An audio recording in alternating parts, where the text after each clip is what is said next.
Dual nationality میں یہ قانون رکھ دیا جائے کہ جو بیوروکریٹس ہیں اور سیاستدان ہیں یہ ڈوئل نیشنلٹی نہیں لے سکتے، باقی لوگ لے سکتے ہیں، تو اس بارے میں آپ کا کیا خیال ہے؟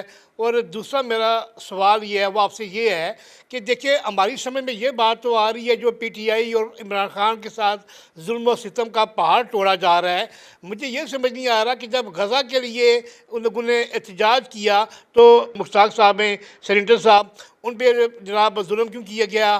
اور اس کے بعد جو خادم حسین رضوی صاحب کے جو دو صاحبزادے ہیں جب انہوں نے احتجاج کیا تو ان لوگوں پہ ظلم کیوں کیا گیا اور عام عوام کو قتل عام کیوں کیا گیا پاکستان میں غزہ کے حق کے لیے؟ اس میں ان لوگوں کا کیا فائدہ ہے؟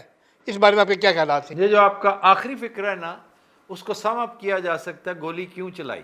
ایگزیکٹلی. تو اس کا جواب تو ابھی تک کسی کو نہیں، حکیم لقمان کے پاس بھی شاید نہ ہو، کبھی نہیں کسی کو پتہ چلے گا کہ گولی کیوں چلائی۔ سراسر حماقت تھی، لیکن اس کا ارتکاب کر دیا گیا اور اس کا خمیازہ بھگتنا ہے، بہت سو نے بڑی دیر تک بھگتنا ہے۔ جہاں تک تعلق ہے نیشنلٹی کا، ایک ایک کر کے کرتے ہیں نا، نیشنلٹی کا، یہ بڑی اچھی بات ہے کہ جو یہ